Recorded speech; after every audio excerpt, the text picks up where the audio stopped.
అందరికీ నమస్కారం. Sorry late అయిపోయింది. వాస్తవానికి నేను ఈ సబ్జెక్ట్ మీద వినడానికి వచ్చిన బాబురావు సార్ వెళ్ళిపోయారు. టైం చాలా తక్కువ ఉంది.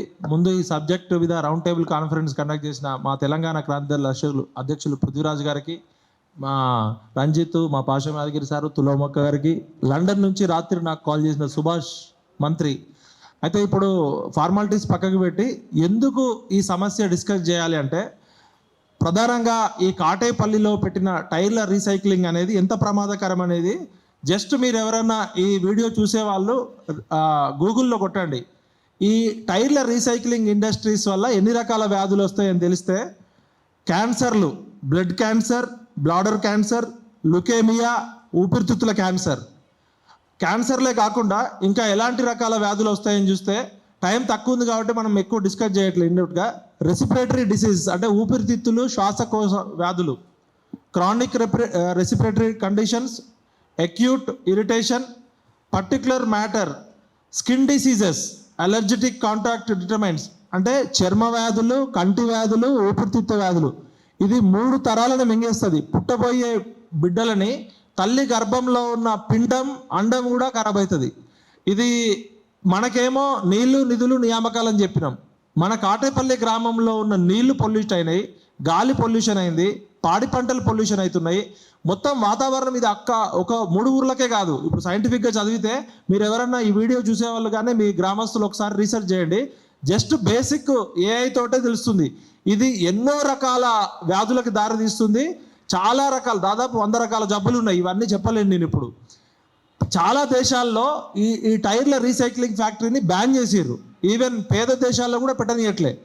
ఎక్కడో శ్రీజా ఇండస్ట్రీస్, వీడు హిమ్మత్ జైన్ ఎవడు, చేతన్ ప్రకాష్ జైన్ ఎవడు, వీడికి కాటేపల్లికి ఉన్న ఏంది? భారత రాజ్యాంగం ఏం చెప్తుంది?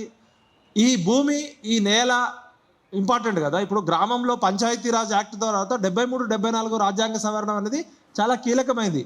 ఆ గ్రామంలో ఎలాంటి అభివృద్ధి జరగాలన్నా ఆ గ్రామ ప్రజల సమ్మతితోటి జరగాలి. అది రాజ్యాంగం యొక్క స్ఫూర్తి. మరి గ్రామ ప్రజల సమ్మతి లేకుండా, గ్రామ ప్రజల అనుమతి లేకుండా ఏ విధంగా 2 ఇండస్ట్రీస్ వచ్చినాయి? పర్మిషన్లు లేవు.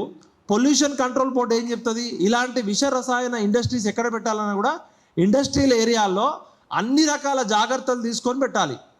మరి ఫ్యాక్టరీ పెట్టినోడు వాడు పెట్టిన పెట్టుబడి 6 నెలలు 1 ఇయర్లోనే తీసుకొని పోతే అవసరం అయితే నాకు 6 నెలలు టైం ఇవ్వమని అంటున్నాడట.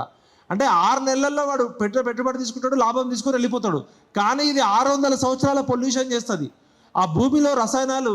నేను అంబర్పేటలో ఇల్లు కొనుక్కున్నా, తిరుమల నగర్లో. ఫస్ట్ హైదరాబాద్ వచ్చిన కొత్తలో తిరుమల నగర్లో ఎప్పుడో 70 ఏళ్ల క్రితం నిజాం కాలంలో ఒక కెమికల్ ఇండస్ట్రీ ఉండేదట అంబర్పేటలో, ఆ మూసీ నది పక్కన. 70 సంవత్సరాల తర్వాత కూడా ఆ భూమిలో ఉన్న పొల్యూషన్, మేము కొనుక్కున్న అపార్ట్మెంట్లో గ్రౌండ్ వాటర్లో వాటర్ వచ్చేది. అంటే 70 సంవత్సరాల క్రితం మూసేసిన కెమికల్ ఇండస్ట్రీ కూడా భూమిని కలుషితం చేసింది, గ్రౌండ్ వాటర్ని కలుషితం చేసింది, పాతాళంలో ఉన్న నీళ్ళను కూడా కలుషితం చేసింది.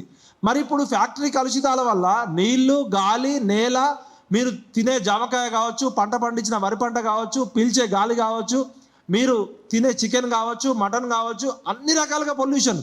ఇది డైరెక్ట్గా సైంటిఫిక్ అప్రోచ్ చేయకుండా ఎంఆర్ఓ, ఎంపీడీఓ, కలెక్టరు, ఐపీఎస్ ఈ 4 సబ్జెక్ట్ ప్రిపేర్ అయినప్పుడు వాళ్ళ సిలబస్లో ఎన్విరాన్మెంటల్ స్టడీస్ అని ఒక సపరేట్ చాప్టర్ ఉంటుంది. మరి ఎంఆర్ఓ ఎన్విరాన్మెంట్ స్టడీస్ చదవలేదా? ఎంపీడీఓ చదవలేదా? కలెక్టర్ చదవలేదా? ఐఏఎస్, ఐపీఎస్ చదవలేదా? వీళ్ళందరినీ ఫస్ట్ జైలుకు పంపించాలి రాజ్యాంగం ప్రకారం. అక్కడ ఉన్న కలెక్టర్ ఫస్ట్ ముద్దాయి, ఎంఆర్ఓ ముద్దాయి, ఎంపీడీఓ ముద్దాయి. అదేవిధంగా ఎమ్మెల్యేలు, 2 ఎమ్మెల్యేలు, బీర్ల ఐలయ్య పేరు వినబడుతుంది, ఆ ప్రకాష్ గౌడ్ పేరు వినబడుతుంది.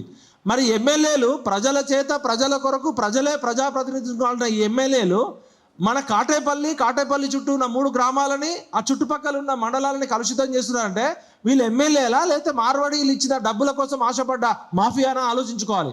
ఈ ఉసురు ఎట్లా తగులుతుంది అంటే, బీర్ల ఐలయ్య మనవడుకో, ప్రకాష్ గౌడ్ మనవడుకో కూడా తగులుతుంది. వాళ్ళకు కూడా తెలవట్లే. ఎవడో మార్వాడు డబ్బులు ఇచ్చిండు, మేము డబ్బులు తీసుకురామంటున్నారు.